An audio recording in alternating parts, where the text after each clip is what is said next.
It didn't feel like manipulation. It felt like the best thing that had ever happened to you. Constant texts, grand declarations, a stranger who suddenly knew you better than your closest friends. That overwhelming intensity has a name, and a mechanism, and a cost. Your brain cannot tell the difference between genuine love and a manufactured flood of it. This is not a story about villains. It is a story about chemistry and how it is used. By the end of this, you will recognize the pattern before it recognizes you. 9 minutes. One pattern. The difference between intensity and intimacy. Let's begin with the moment it always starts. The moment that feels like destiny. Love bombing is not affection. It is an engineered overload of attention, praise, and promise. It moves fast on purpose. Speed prevents the mind from asking the right questions. You are not chosen for weakness. You are chosen for how deeply you feel. Empathetic, hopeful, emotionally open people are not easy targets. They are efficient ones. The praise is not about you. It is a tool, calibrated, repeated, withdrawn later. You begin reorganizing your life around someone you have known for 3 weeks. This is not love moving quickly. This is control disguised as devotion. Real intimacy is slow, mutual, and uncertain. Love bombing is fast, one-sided, and certain. The compliment arrives before the trust is earned. That order is the warning. Somewhere inside you, a quiet voice already noticed. It just wasn't loud enough yet. This pattern is not rare. It is common, studied, and deeply predictable. To understand why it works, you have to understand what it does to the brain. Psychologists who study narcissistic relationship patterns call this the idealization phase. It is followed almost always by devaluation. The cycle has a shape. It repeats. One widely cited observation in this research. Idealization is manufactured, not discovered. That single idea reframes everything. The perfection you were shown was never organic.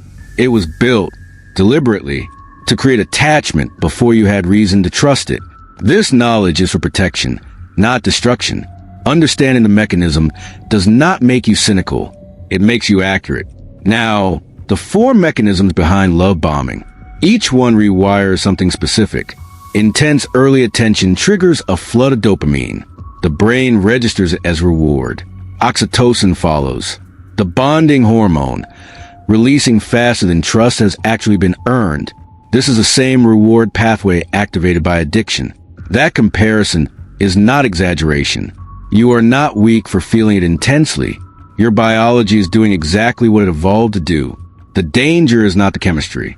The danger is who controls when it starts and stops. Drop this in the comments. I understand my chemistry. I no longer confuse intensity with safety.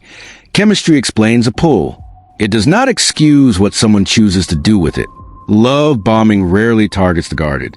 It targets the hopeful, the warm, the emotionally available. Openness is not a flaw. It is simply legible. And legible people are easier to read. Someone studying your reactions is not the same as someone loving your reactions. Notice what mirrors you too quickly. Genuine compatibility takes time to reveal itself. Real connection tolerates disagreement. Manufactured connection cannot survive it. Watch what happens the first time you say no. That single moment tells you everything. Your openness was never the problem. Someone else's intentions were. Isolation rarely announces itself. It arrives disguised as wanting more time together. Old friendships quietly become inconvenient. Family visits quietly become arguments. The fewer outside voices you hear, the fewer reality checks reach you. This is not always deliberate cruelty. Sometimes it is simple, learned self-interest. Either way, the effect is identical. A relationship that thrives on your isolation was never built for your well-being. Drop this in the comments. I'm allowed to keep my people close. Healthy love has room for the rest of your life. It never asks you to shrink it. After the flood comes the drought. Warmth withdrawn without explanation, then suddenly returned. This pattern is called intermittent reinforcement. Unpredictable reward is more addictive than constant reward. You begin working harder for affection that once arrived without any effort at all. This is trauma bonding, not weakness. A predictable nervous system responds to unpredictable reward.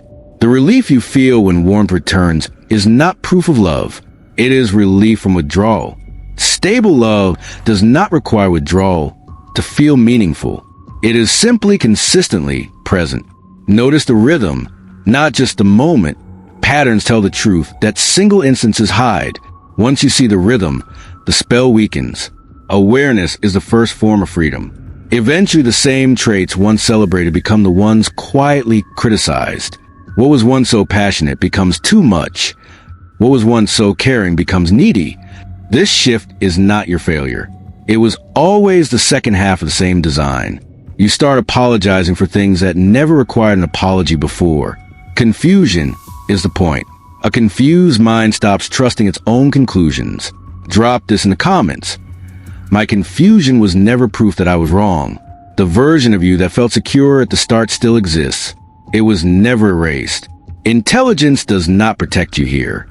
This pattern is not solved by logic alone. The nervous system reacts before the mind can analyze. That is not a flaw. It is architecture. Cognitive dissonance keeps two conflicting truths alive at once. This feels wrong, but they love me. The mind resolves discomfort by minimizing the warning signs, not by confronting them. Naming the pattern out loud interrupts that process. Silence is what allows it to continue. You were never foolish for believing someone. Belief is not the same as blindness. Seeing the pattern now is not shame. It is the exact moment power returns to you.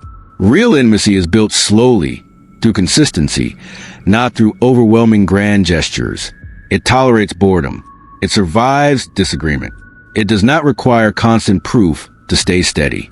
It leaves room for your other relationships instead of quietly competing with them. It welcomes your no as easily as it welcomes your yes. If it feels too fast to be real, trust that instinct before the story catches up to it. Recovery does not mean becoming guarded forever. It means becoming accurate. Slow down the next beginning. Let consistency, not intensity, be the evidence you trust. Drop this in the comments. I choose consistency over intensity from now on. The version of you who understands this pattern is already safer than the one before. You are not the person who is flooded and confused anymore. You now carry a pattern you can name, and a pattern named is a pattern defused. This understanding is not a weapon against anyone. It is a compass pointed toward yourself. You belong to your own timeline now, not to whoever moves the fastest. That is the real shift, not distrust of others. Trust, finally, in yourself. If this pattern sounded familiar, you are not alone, and you are not broken. Understanding how the mind works is not cynicism. It is quiet, practical self-respect. If this helped you see something clearly, subscribing means more of this when you need it. Not everyone who moves fast is dangerous. But now you know how to watch and wait. Here is a question worth sitting with. What pattern have you been calling love?